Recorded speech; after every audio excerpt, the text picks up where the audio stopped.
Good morning class 10th। आज हम लोग अपने परावर्तन चैप्टर का लास्ट टॉपिक लेके आ गए हैं जिसका नाम है रेखीय आवर्धन। ठीक है, अब रेखीय आवर्धन का मतलब अगर आपसे पूछा जाए कि क्या होता है तो आप इसको इस तरीके से बोल सकते हैं कि अगर कोई चीज का प्रतिबिंब बड़ा हो या छोटा हो, हम अगर अपने समतल दर्पण की बात करें, समतल दर्पण जो कि हम लोग के घर पे यूज होता है, हम लोग जब ड्रेस होते हैं तो देखते हैं, तो समतल दर्पण की खासियत होती है कि जितने बड़े हम हैं उतना ही बड़ा हमारा प्रतिबिंब बनेगा, ना छोटा ना बड़ा। लेकिन हमारे जो गोलीय दर्पण है, जितने भी गोलीय दर्पण है, आपको कुल मिला के 8 स्थितियां पढ़ाई गई हैं। 6 हमारे अवतल पे थे, 2 हमारे उत्तल पे थे। आपको अगर ध्यान हो या आप उसको थोड़ा ध्यान देने के लिए फिर से पढ़ लीजिएगा, हम लोग का लेक्चर तो हो ही चुका है उस पर, तो आप लोग खोल के देखिएगा कि 6 की 6 स्थितियों में, 8 की 8 स्थितियों में केवल एक स्थिति ऐसी थी, केवल एक स्थिति ऐसी थी जिसमें जो हमारा प्रतिबिंब बन रहा था वो वस्तु के प्रतिबिंब के बराबर था। बाकी सभी में क्या हो रहा था, किसी में बढ़ रहा है, किसी में छोटा हो रहा है, किसी में बहुत ज्यादा बड़ा हो रहा है। तो ध्यान दीजिए, रेखीय आवर्धन से हम ये समझते हैं कि प्रतिबिंब की लंबाई बटे वस्तु की लंबाई, दो चीज की लंबाई की बात हम कर रहे हैं, प्रतिबिंब की लंबाई, वस्तु की लंबाई। देखिए अभी इसको इसलिए हम पढ़ा रहे हैं मेनली, इससे आपका अभी न्यूमेरिकल जो होंगे आपके क्लास 10th में, जो न्यूमेरिकल्स आएंगे यहां पे इसी से हम लोग न्यूमेरिकल बनाएंगे, इसलिए इसको समझना बहुत इंपॉर्टेंट है। ठीक है, अब देखिए थोड़ा समझ लेते हैं। वस्तु छोटा है, प्रतिबिंब बड़ा है, तो वस्तु छोटा है, प्रतिबिंब बड़ा है, तो रेखीय आवर्धन बढ़ेगा। वस्तु और प्रतिबिंब दोनों बराबर हैं तो रेखीय आवर्धन 1 होगा। देखिए माना, समझ लीजिए, अगर प्रतिबिंब बड़ा है, प्रतिबिंब बड़ा है और वस्तु छोटा है, तो हमारा जो रेखीय आवर्धन होगा वो 1 से ज्यादा होगा। मतलब जो भी मान आएगा रेखीय आवर्धन का वो 1 से ज्यादा आएगा। प्रतिबिंब और वस्तु बराबर है, प्रतिबिंब और वस्तु बराबर है, तो हमारा रेखीय आवर्धन कितना होगा, 1 होगा। और प्रतिबिंब छोटा, वस्तु बड़ा, तो हमारा रेखीय आवर्धन 1 से कम होगा। बोलो आई बात समझ में? चलिए कुछ नहीं करते हैं, रेखीय आवर्धन की पहले आप लोग परिभाषा देख लीजिए कि किसी भी दर्पण पर मुख्य अक्ष से प्रतिबिंब की लंबाई तथा वस्तु की लंबाई के अनुपात को हम रेखीय आवर्धन कहते हैं। हो गया, इसको लिख लीजिएगा, इसको नोट कर लीजिएगा। अब हम करते क्या है, सबका यहाँ पे एक चीज गलती हो गई है, यहाँ पे हमने इनका चिन्ह नहीं लिखा। देखिए रेखीय आवर्धन को हम लोग दिखाते हैं m से, रेखीय आवर्धन को m से दिखाते हैं, प्रतिबिंब की लंबाई को h डैश से दिखाते हैं और वस्तु की लंबाई को हम h से दिखाते हैं। तो ध्यान दीजिएगा, अगर आपको कहीं आपको सीधे इस तरह दे दिया जाए तो आप इसमें कंफ्यूज बिल्कुल मत होइएगा। m बराबर h अपॉन h, मतलब हम बात कर रहे हैं रेखीय आवर्धन की, h डैश का मतलब प्रतिबिंब की लंबाई, h का मतलब वस्तु की लंबाई। ठीक है, तो देखिए ये हमारा जो परावर्तन चैप्टर है, गोलीय दर्पण की बात करें, दर्पण की बात करें, तो यहां पे कुल मिला के हमारे पास 2 ही सूत्र हैं, कुल मिला के 2 सूत्र हैं। कौन कौन से? एक हमारा था, याद करिए, अभी हम लोग इसकी प्रूविंग कर चुके थे, F बराबर 1 upon v plus 1 upon u। एक ये सूत्र था, एक ये सूत्र है। इसी सूत्र को हम ऐसे भी लिख सकते हैं, थोड़ा और भी लिखेंगे। बोलिए आई बात समझ में? ये सूत्र कौन सा सूत्र है? इस सूत्र को हम बोलते हैं फोकस दूरी वस्तु की दूरी तथा प्रतिबिंब की दूरी में संबंध। मतलब ये वाला जो सूत्र है इस सूत्र का हम यूज कब करेंगे, जब हमें फोकस दूरी, वस्तु की दूरी और प्रतिबिंब की दूरी के बीच में क्या करना है, संबंध ज्ञात करना है। ठीक है, तो यहां पे हम लोग का जितना भी सूत्र वाला सेक्शन था, जो भी सूत्र लिखने थे, जो भी चीजें थी, वो सब हमारी खत्म हो गई है।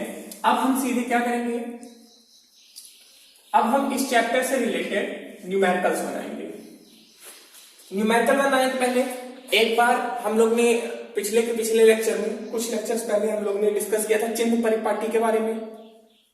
चिन्ह के बारे में बताया था कि कोई भी चीज इधर होगा तो उसका चिन्ह क्या होगा, उधर होगा तो क्या होगा। एक बार हल्का से उसको भी डिस्कस कर लेते हैं। ध्यान दीजिए, चिन्ह का उपयोग अब बहुत आएगा। जो चीज तब पढ़ाई गई थी उसका उपयोग अब इसलिए आएगा क्योंकि अब हमको न्यूमेरिकल में उसको अप्लाई करना है। उस समय तो बस मैंने बताया था, बट उसका कोई यूज नहीं था, तो आपने कहा अरे सर टाइम पास कर रहे हैं, हमारा दिमाग कैसे खराब है, कोरोना के पीछे हम मिल नहीं पा रहे हैं किसी से, किससे नहीं मिल पा रहे हैं बताइए। ये क्वेश्चन मार्क है, अपने मन में रखिए ये बात को। बहुत जूता खाएंगे, बाहर निकलेंगे, पुलिस तो आजकल डंडा लेके खड़ी है बस। तो अब हम लोग जल्दी से उस चिन्ह परिपाटी को जो बताए थे उसकी बात कर लेते हैं, समझ लेते हैं कि हम लोग ने वहां पे क्या बात किया था। ठीक है, तो सबसे पहले हम क्या करते हैं, हम कौन सा दर्पण बनाए, हम कोई भी बना सकते हैं। जैसे क्वेश्चन है हमारा उत्तल है तो हम उत्तल बना देंगे, अवतल है तो अवतल बना देंगे। आप क्या बना बताइए, हम अवतल बना लेते हैं और उत्तल भी बना लेते हैं, समझ लेते हैं, क्योंकि यहां से क्वेश्चन की शुरुआत है हमारे। अब देखिए हमारे पास जो सूत्र है, हम सूत्र लिख लेते हैं। हमारा पहला सूत्र है 1/f u + 1/v, 1/u + 1/v, ये चीज है। दूसरा क्या है, m = h'/h - v/u। यही दो सूत्र हैं इस चैप्टर में, इस पूरे चैप्टर में बस यही दो सूत्र हैं, कोई और सूत्र नहीं है। अभी जब हम लोग आगे चलेंगे अपवर्तन में तो वहां पे भी ये दो सूत्र रहेंगे, थोड़ा सा चिन्ह में परिवर्तन होगा और एक सूत्र और आ जाएगा। तो कुल मिला के पूरा का पूरा जो हमारा ये चैप्टर प्रकाश से रिलेटेड, जिसमें न्यूमेरिकल्स जो बनेंगे वो इतने में ही खत्म हो जाएंगे। 5 सूत्र है, 1-2 सूत्र गलती से कहीं मुंह मारते हुए आगे तो बात है। यहां पे हाँ एक चीज और लिख सकते हैं, एक चीज आप लोग जानते कि नहीं जानते हैं, जो फोकस होता है वो वक्रता त्रिज्या का क्या होता है, आधा होता है, आपको बताया गया है। याद करिए, सबसे पहले हम क्या बनाते थे, चलिए इस दर्पण को लेते हैं, पहले इस गोली दर्पण को। सबसे पहले ये बिंदु का क्या नाम है, याद करिए, ध्रुव। ध्रुव ही होगा ना, हम भूल जाते हैं, पढ़ाने के बाद हम बहुत भुलक्कड़ आदमी है। तो ये हमारा ध्रुव हो गया, चलिए ठीक है। यहां पे भी ध्रुव हो गया। चलिए ये जो हमने रेखा बनाई ये क्या है, मुख्य अक्ष है। इसका कोई उपयोग है कि जबरदस्ती बनाते हैं, इसका बहुत बड़ा बच्चा उपयोग है। इससे क्योंकि अगर मुख्य अक्ष नहीं होगा तो बाकी बिंदियां कहां जाएंगी, क्योंकि मुख्य ध्रुव तो बन गया, ध्रुव से मुख्य अक्ष बना, ध्रुव से मुख्य अक्ष बना। लेकिन इसके बाद 2 बिंदु और आते हैं जो बहुत खास रहते हैं यहाँ पे, क्या, फोकस और वक्रता केंद्र या वक्रता त्रिज्या, जो भी आप चाहिए बोलिए। अब देखिए ये बताइए, पहले हम फोकस बनाएंगे कि पहले वक्रता त्रिज्या बनाएंगे? पहले हम फोकस भी बना सकते हैं कि इसमें कोई दिक्कत नहीं है, आप फोकस बना सकते हैं, वक्रता त्रिज्या बना सकते हैं। बस एक चीज ध्यान रखिएगा, अगर पहले फोकस बनाए तो उसकी दुगनी दूरी पे हमारी वक्रता त्रिज्या होगी। बात है समझ में? अगर पहले फोकस बनाए तो उसकी दुगनी दूरी, मतलब जैसे यहां से यहां तक इतना है तो इसको दुगना करेंगे तो हमारा वक्रता त्रिज्या मिलेगा। और अगर पहले हमने वक्रता त्रिज्या बनाया, पहले हमने क्या बनाया, वक्रता त्रिज्या बनाया, तो उसकी आधी दूरी पे कौन होगा, फोकस। बात वही है, चाहे इसको दुगना करिए, फोकस को दुगना करिए, वक्रता त्रिज्या को आधा करिए। वही सूत्र है कि फोकस वक्रता त्रिज्या को आधा करेंगे तो हमको क्या मिल जाएगा, फोकस मिल जाएगा। इसी को हम एक और तरीके से लिख सकते हैं, वक्रता फोकस को दुगना करेंगे तो हमको क्या मिल जाएगा, वक्रता त्रिज्या मिल जाएगा। वही चीज है, कान चाहे ऐसे पकड़िए चाहे ऐसे पकड़िए। अरे सर आप तो घर पे भी कान खींचने आ गए, क्या करें, कान खींचने की आदत में कान बहुत अच्छा खींचता हूं। तो बात तो वही है, इतनी चीज की बात हुई थी। एक चीज और बात कर लेते हैं, आप लोग के कुछ बच्चे अगर हमारा पिछला लेक्चर ध्यान से नहीं पढ़ होंगे तो आपको मन में आ रहा, सर आपने इसमें इधर वक्रता त्रिज्या बनाया है, इसमें इधर बनाया है, आप क्या करना चाहते हैं, हमको परेशान करना चाहते हैं। तो आप लोग को अगर याद हो, हमारे नेक्स्ट लेक्चर, पहले दूसरे लेक्चर की ये तो बात है, बहुत पुरानी बात है, जब हमने शुरू में उसको देखा था तभी हमने सब बता दिया था। तो इसमें हमने क्या देखा था, हमने ये देखा था इस वक्त गोली दर्पण में कि बेटा ये जो दर्पण है ये किसी गोले का हिस्सा है, और गोला जो होता है हर एक गोले का एक अपना केंद्र होता है। तो इसका गोला किधर पूरा होगा, इसका गोला इधर पूरा होगा, गोला इधर पूरा होगा तो इसका केंद्र इधर होगा। ये गोली दर्पण का गोला किधर पूरा होगा, इधर होगा, तो इसका केंद्र इधर होगा। बोलो आई बात समझ में? बात तो वही है, जिधर गोला पूरा हुआ उधर केंद्र होगा, केंद्र जिधर होगा उधर वक्रता, उसी केंद्र को वक्रता केंद्र बोलेंगे और उसी वक्रता केंद्र से हमको फोकस मिलेगा। बोलिए आई बात समझ में? अब हम जल्दी से अपने चिन्ह परिपाटी की बात करते हैं, टाइम वेस्ट नहीं करेंगे। हम किसकी बात करेंगे? चिन्हों की बात करेंगे। चिन्ह से पहले कुछ चीजें की बात कर लें। ये बताइए, जब चिन्ह परिपाटी की बात कर रहे थे तो आपको हमने बताया था कि वस्तु हम किधर रखेंगे हमेशा, बाएं साइड की दाएं साइड। ये हमारा बायां साइड है, ये हमारा दायां साइड है, ठीक है। तो ध्यान दीजिए, वस्तु जो रहेगी वो हमेशा बाएं साइड रखी जाएगी, कभी भी दाएं साइड नहीं रखेंगे। क्यों? एक बात बताइए, पीछे से इसमें पेंट है, पीछे से इसमें पेंट है। क्या आपने कभी सुना है शशांक शीशे के पीछे खड़ा होकर अपना बाल झाड़ा? उसके पास तो बाल ही नहीं है, इसीलिए वो शीशे के पीछे भी खड़ा होकर झाड़ सकता है। आई बात समझ में? तो हमें क्या है, जो दर्पण के पीछे तो वस्तु हम रखेंगे नहीं, क्योंकि दर्पण के पीछे बच्चा हम रखेंगे तो हमको जो चीज दिखना है वो भी नहीं दिखेगा। उधर तो कोई प्रकाश जाएगी नहीं, प्रकाश यहाँ पे जाएगी तो टकराएगा, वहीं पे टकरा के वापस चलेगी, कोई प्रतिबिंब बनेगा ही नहीं। तो हमेशा वस्तु किधर रखेंगे? इधर रखेंगे, यहां पे रखेंगे। बोलिए आई बात समझ में? ठीक है। अब जैसे मान लेते हैं कि वस्तु हमने यहां पे रख ली, दोनों में रख दिया वस्तु, तो हम वस्तु जैसे यहां पे है तो वस्तु की कुछ दूरी होगी। बोलिए वस्तु की कुछ दूरी होगी, यहां पे है तो यहां पे भी वस्तु की कुछ दूरी होगी। बोलिए होगी कि नहीं होगी? जो वस्तु की दूरी होगी ध्रुव से नापेंगे, ध्रुव से हमने दूरी नापी वस्तु की, ध्रुव से हमने वस्तु की दूरी नापी। प्लस में होगी कि माइनस में होगी? आपको हमने बताया था कि ध्रुव से जब भी हम बाएं साइड चलेंगे तो चिन्ह हम माइनस लेंगे, तो क्या हो जाएगा? Minus, negative. देखिए हम निगेटिव लगा दे रहे हैं, क्या हो जाएगा? निगेटिव। बोलिए आई बात समझ में? अब हम इसकी बात करेंगे, ये कौन सा दर्पण है? ये हमारा अवतल दर्पण है। अवतल दर्पण में कुल कितनी स्थितियां बनी थी याद करिए। देखिए जो भी चीज पढ़ेंगे सब चीज का यहाँ पे यूज है। पूरे चैप्टर की अब हम जो न्यूमेरिकल कर रहे हैं, पूरा का पूरा जो हम चैप्टर पढ़े सब कुछ यहीं पे आ जाएगा। पूरा का पूरा जो भी चीज हम पढ़े हैं, जो भी चीज देखे हैं, पूरा का पूरा चैप्टर का यहाँ पे यूज है। क्या है यहाँ पे देखते हैं, हम जो वस्तु रखेंगे इसके सामने, कुल मिला के हमारे पास कितनी स्थितियां थी? वहां पे 6 स्थितियां थी। याद करते चलिए, इधर रफ में आते हैं जल्दी से। सबसे पहले वस्तु हम कहां रखते थे? अनंत पे रखते थे। उसके बाद वस्तु कहां रखते थे? अनंत और वक्रता केंद्र के बीच में रखते थे। उसके बाद वक्रता केंद्र पे रखते थे। उसके बाद वक्रता केंद्र और फोकस पे रखते थे। उसके बाद फोकस पे, और उसके बाद फोकस और ध्रुव के बीच में। ध्यान रखिए, ध्रुव पे कभी भी हम वस्तु को नहीं रखेंगे। जाहिर सी बात है, शीशा कमजोर होता है। गाना सुने हैं, शीशा हो या दिल हो, तो शीशा तो टूट ही जाएगा यार, तो शीशे के ऊपर तो नहीं रखेंगे। तो ये हमारा जो आखिरी स्थिति है ध्रुव पे, वो नहीं होगी। केवल कुल मिला के कितनी स्थितियां होंगी? 6 स्थितियां होंगी। अगर शुरुआत के हम 5 स्थितियों की बात करें, अगर आप पुराने लेक्चर्स को देखे होंगे या थोड़ा थोड़ा पढ़े होंगे, तो आपको ध्यान होगा ये पांचों में जो हमारा प्रतिबिंब बनेगा वो बनेगा वास्तविक। कैसा बनेगा? वास्तविक। वास्तविक मतलब जो हमारा प्रतिबिंब बनेगा वो इधर कहीं बनेगा। घंटा कर दिए हम, वास्तविक। और वास्तविक के लिए यहां से यहां तक नहीं बन सकता है, प्रतिबिंब इतने में बनेगा। बोलिए बनेगा कि नहीं बनेगा?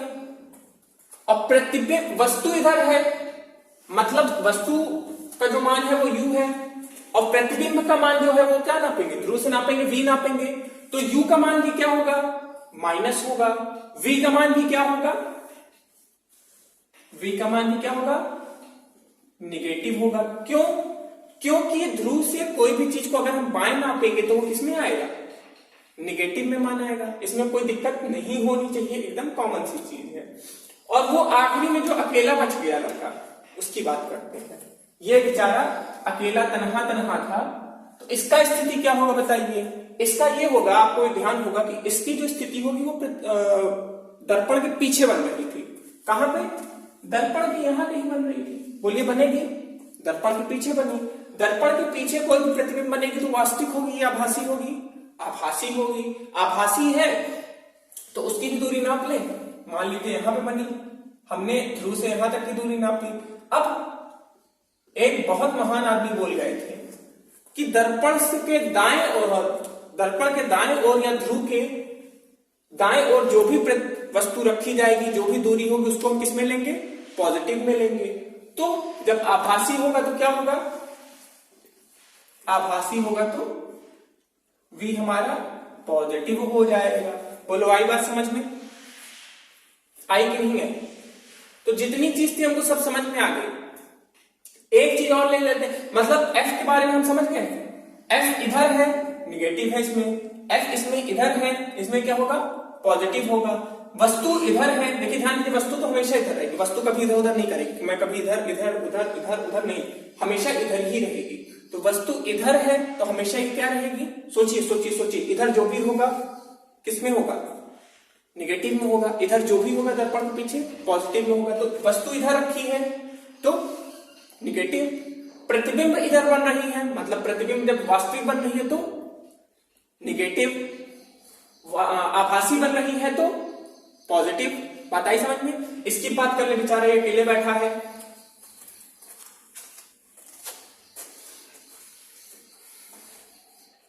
फोकस इधर, वक्रता केंद्र इधर, कोई जरूरत नहीं था, जबरदस्ती हम बना दिए हैं।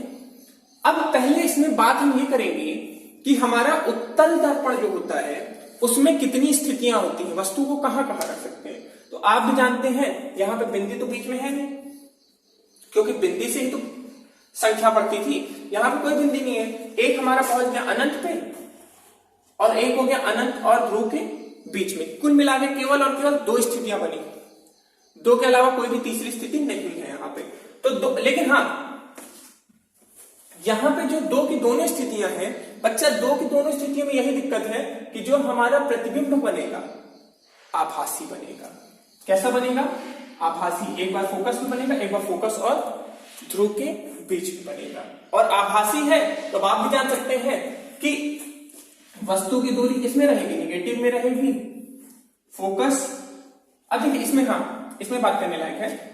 इसकी अगर हम बात करें इसकी, तो इसका जो फोकस है वो पॉजिटिव होगा कि निगेटिव होगा? दर्पण के दाएं ओर है और दर्पण के दाएं ओर जो भी होगा वो किसमें होगा? वो हमेशा पॉजिटिव में होगा। तो इसका फोकस देखिए, ध्यान दीजिए। अगर आप अब ऐसा हम क्वेश्चन कर सकते हैं कि हमारे पास एक दर्पण है, सुनिएगा क्वेश्चन बहुत ध्यान से सुनिएगा। हमारे पास एक दर्पण है और दर्पण की फोकस दूरी जो है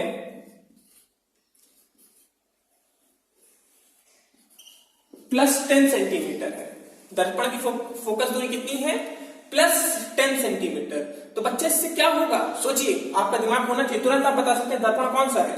प्लस में है फोकस तो ये उत्तल होगा। अगर यही हम माइनस कर देते तो क्या हो जाता बच्चा? ये अवतल बन जाता। अवतल उत्तल में तो अब आप डिफरेंस सीख गए ना। तो अवतल उत्तल में आपको एकदम चीजें क्लियर रखनी है अपने दिमाग में कि आपको अगर जैसे माइनस दे तो आप समझ जाएंगे हम अवतल की बात करें। देखिए अवतल में केस अलग हो जाता है। अवतल में जैसे ही पहुंचते हैं हम लोग केस बदल जाते हैं। अवतल में 6 स्थितियां हैं, वास्तविक प्रतिबिंब मिल रहा है, एक आभासी मिल रहा है। उत्तल की बात करें तो दो के दोनों आभासी मिल रहे हैं। तो अवतल उत्तल में केस चेंज होगा। इस चीज को थोड़ा सा आपको ध्यान रखना है। बस आपका ज्यादा टाइम वेस्ट नहीं करेंगे, आपका टाइम बहुत वेस्ट कर चुके हैं हम। बस दो चीजों के बारे में और बात करेंगे। देखिए ध्यान दीजिए, रेखीय आवर्धन जो होता है वो कभी भी इस पे होता नहीं है, क्योंकि रेखीय आवर्धन एक अनुपात है। अनुपात मतलब दो चीज का यूज करेंगे तब जाके वो मिलेगा। मतलब दो चीज कौन कौन सी है? वस्तु की लंबाई, प्रतिबिंब की लंबाई। ध्यान दीजिए, अगर कोई भी चीज मुख्य अक्ष के ऊपर है, मुख्य अक्ष के ऊपर रखा है तो उसकी लंबाई हमेशा किसमें होगी? पॉजिटिव में होगी। बोलिए बात समझ में आई? कैसी होगी? पॉजिटिव होगी। मुख्य अक्ष के ऊपर है और मुख्य अक्ष के नीचे है तो निगेटिव है। अब आप लोग को एक चीज याद रखना है हमेशा, वस्तु का प्रतिबिंब अगर वास्तविक होगा तो हमेशा कैसा होगा? हमेशा उल्टा होगा। वास्तविक प्रतिबिंब है तो वो हमेशा उल्टा होगा। आभासी है तो हमेशा सीधा होगा। बोलो आई बात समझ में कि नहीं है? वास्तविक है तो उल्टा होगा, आभासी है तो सीधा होगा। और सीधा हुआ तो उसमें कौन सा चिन्ह? पॉजिटिव। उल्टा हुआ तो कौन सा चिन्ह? उल्टा ही रहेगा। उल्टा हुआ तो निगेटिव। बोलिए आई बात समझ में? न्यूमेरिकल लगाने के पहले जितना अभी मैंने यहां तक सेक्शन बोला है, इसको कम से कम 2-3 बार सुनिएगा जब तक समझ में ना आए। बिना समझे न्यूमेरिकल लगाने का कोई मतलब नहीं है, क्योंकि अगर बिना समझे आप लगाएंगे तो आधा दिमाग तो ऐसे खराब आपका रहेगा। क्योंकि नई चीज करने जा रहे हो, नई चीज अगर आपको समझ में आएगी तो आप खुशी खुशी करोगे, नई चीज समझ में नहीं आएगी तो आप खुशी खुशी नहीं कर पाओगे, और जो भी है फिर आपको दिक्कत होगी। तो इसीलिए मैं कह रहा हूं कि इसको जब तक समझिए मत तब तक आगे मत बढ़िए। और प्रॉपरली समझना है, हमारे 4 या 5 लेक्चर पहले चिन्ह परिपाटी की बात करे थे, उसमें पहुंच जाइए, उसको देख लीजिएगा। बोलिए आई बात समझ में? इसको प्रॉपरली बिना समझे आगे बढ़ने का कोई मतलब नहीं है, क्योंकि न्यूमेरिकल फिर आपको समझ ही में नहीं आएगा, हम चाहे जितनी कोशिश कर लें।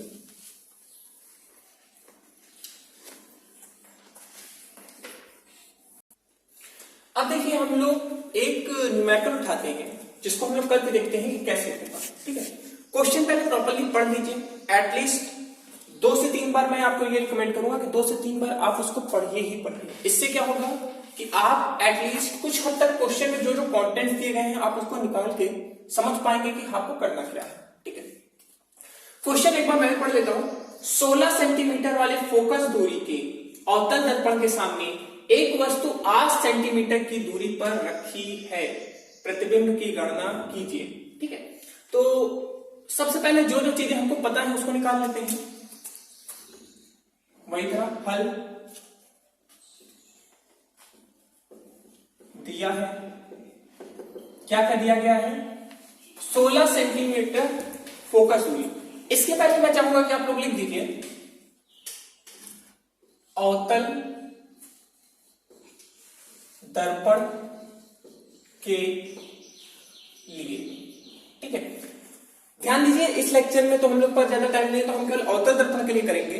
अगला लेक्चर जैसे ही हमारा आएगा तो उसमें यही क्वेश्चन के आगे हम लोग उत्तल दर्पण के लिए भी करेंगे, और ये चीज हम लोग देखेंगे कि अवतल और उत्तल में क्या डिफरेंसेस आते हैं। ठीक है, तो अवतल दर्पण के लिए हमारी फोकस दूरी कितनी है? फोकस दूरी, संकेत क्या होता है फोकस दूरी का? एफ और फालतू, तो एफ आ गया, कितना है? 16 सेंटीमीटर। ठीक है, 16 सेंटीमीटर निकल दिया है। उसके बाद क्या है? एक वस्तु 8 सेंटीमीटर की दूरी पर रखी है, तो हम इसको कैसे लिखेंगे? वस्तु की दूरी, वस्तु की क्या दूरी? वस्तु की दूरी हम किससे दिखाते हैं? यू से दिखाते हैं, 8 सेंटीमीटर। बोलिए ठीक है, क्या निकालना है? प्रतिबिंब। अब इसमें देखिए, इन्होंने बोला प्रतिबिंब की गणना कीजिए, तो आप लोग बिना सोचे प्रतिबिंब की दूरी की गणना कर लीजिए। प्रतिबिंब की दूरी v बराबर कितना? Question mark. ठीक है, तो हमारे पास क्या क्या है? किनारे एक साइड बुलाते हैं, वी यू एफ। भैया 2 ही सूत्र ही है, कोई और सूत्र है यहाँ पे? यहाँ पे तो कोई सूत्र ही नहीं है, हमारे पास कोई चारा ही नहीं है। तुरंत लिखेंगे